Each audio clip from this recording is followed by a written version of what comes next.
And Eaton here again. What I've got for you here is a reading called The Corporate Governance of Listed Companies, a manual for investors. And if that doesn't get you excited, I don't know what will.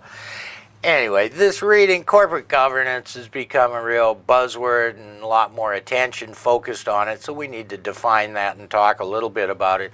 One of the frustrating things about this reading is it has an awful lot of lists of things you should consider, things you should consider, things you should consider, and I don't think you have to memorize all of that, but what I want to do is I think give you some clear things that kind of tie it all together and that we can focus on. That is the overriding principles. So let's jump into this. We've only got, 12, 13 slides, something like that, so it won't take too long. We'll try and make it not too painful.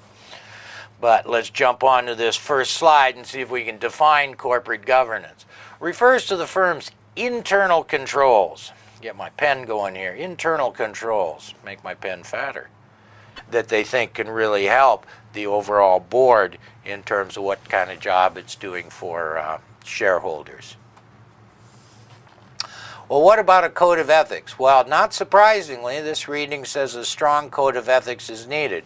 And I guess I should tell you that in introducing this reading, there are several studies that say according to certain measures of corporate governance, firms with good corporate governance have higher returns. Well, how else are you going to convince a finance guy that something's important except to tell him he can make money with it? So we'll see what the eventual outcome of that literature is as it gets a little more developed and we find out more. But there's no shortage of people doing research on that and finding that companies with stronger codes of ethics and better corporate governance are actually doing a better job for their shareholders. So that could be true. Policies should prevent personal use of corporate assets. Okay? If there's a business jet, okay, you can't just use it to go see your mom in Nantucket on weekends. Board members should not serve as consultants to the company. I mentioned that already. Board members should not receive finder's fees for merger and acquisition or selling off a unit or anything like that. So those are some of the highlights of the Code of Ethics. They should be congruent with local laws, prohibit advantages to firm insiders. And what are the conditions for waiving some of these and how frequently can they be used? Code of Ethics should require timely information be given to the board of directors, and there should be periodic audits and reviews of the Code of Ethics. So, in general, a weak code allows related party transactions and personal use of company assets. Okay? I mean, you work for a company, it'd be nice, your neighbor's kid wants to get his CFA charter, he says, hey, can you hook me up, Can you get me free materials or get me into this seminar or something like that? Well, in general, the answer is no, I can't. It's not mine to give away. Okay? It's the property of the Washington Post, our parent company. And if they wanted me to be able to give it away, they probably would have mentioned it. Okay, proxy voting rules. Easy proxy voting is a good thing. It gives you better items that require a shareholder vote. If the meetings are timed inconveniently, or perhaps are in Prudhoe Bay, Alaska, or something like that, where they're not only timed but located inconveniently to keep shareholders from showing up, that's not a good thing. Okay. Requiring attendance rather than. This doesn't mean everybody has to come. Requiring attendance in order to vote is a negative. Okay? Allows share blocking. Now, I haven't run into this too much, but what share blocking is, says, well, if you didn't own the shares for 4 months prior to the meeting, excuse me, if you didn't own the shares for 4 months prior to the meeting, you don't get to vote. So only long-term holders get to vote. That would be a negative. Okay. And this cumulative voting, if there's a large minority shareholder group like a founding family, just be aware of the implications of that. Now, in fact, as I mentioned, I think cumulative voting is a good thing for minority representation. But if there's a large minority group that's very cohesive, that is, speaks with one voice, and a lot of other disparate shareholders, cumulative voting may give them a little bit more control than you want them to have. So that's just something to look at. I wouldn't say necessarily a clear-cut positive or negative in this, but if you have to vote, vote for cumulative voting to be a good thing for shareholders' interests and better corporate governance. So what about shareholder-sponsored actions? Can shareholders come up with things to be voted on? What kind of requests that they can make? So the more ability shareholders have to influence the board, the greater the shareholder protection.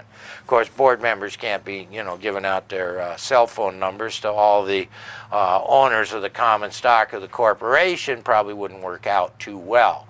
But in terms of board nominations, can shareholders make a nomination to the board?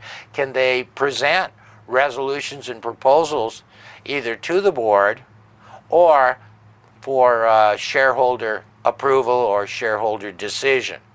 Some of the issues here are when these proposals and resolutions can be made, how can you remove the board, can they be removed, and does it require just a majority or a supermajority to make adjustments to the board? Simple majority being 50% plus, supermajority being something larger than that, 60, 65, 70% required to make a change.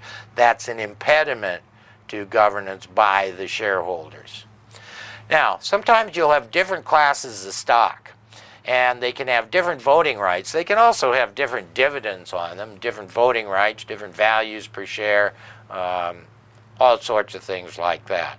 But we separate voting rights and economic value in the case that we're most concerned about here.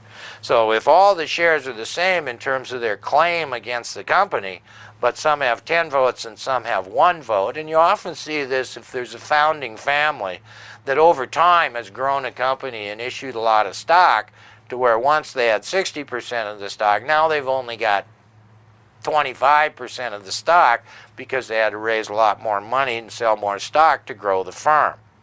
Well, in that case, they may structure it so they have like super voting stock.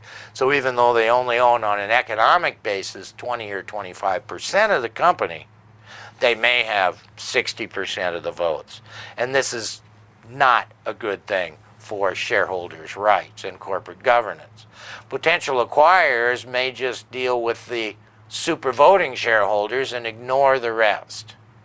And in general, when you separate voting rights from economic claims, it works to the impairment of at least one set of shareholders. I mean, it may be fine for this group over here, but detrimental to this other group over here. And different classes of stock may lead to trouble later on in issuing new shares and raising equity capital because people... It says, which of the following characteristics of a board is least supportive of share owner protection? Now remember, whenever you get a question that has least or false, least likely, least appropriate, why don't you underline that while you're taking the question to remind yourself that you're looking for the false, wrong, least likely answer. In this case, our 3 choices are firm suppliers, customers, and consultants are not represented on the board. Is that a good thing or is that a bad thing? Well, that's a good thing. Let's put a plus by that. That's a good thing because, see, firm suppliers, they have their own agenda. They'd like you to keep buying from them, especially at high uneconomic prices. The customers, oh, they want better terms and lower prices and you to do everything for them, even if it's bad for shareholders. And consultants, they just want to keep earning their hourly money. So the fact that these are not on the board is a plus because they're going to act in their own interests, which may run counter to shareholder interests. The board chairman is the ex-CEO of the firm. Well, we already said that's a negative. He's got too close a ties to the firm and current management and other employees. The new CEO may be his specifically named successor. And C, the board often meets for good corporate governance. So let's see how we did. Yep, it is B.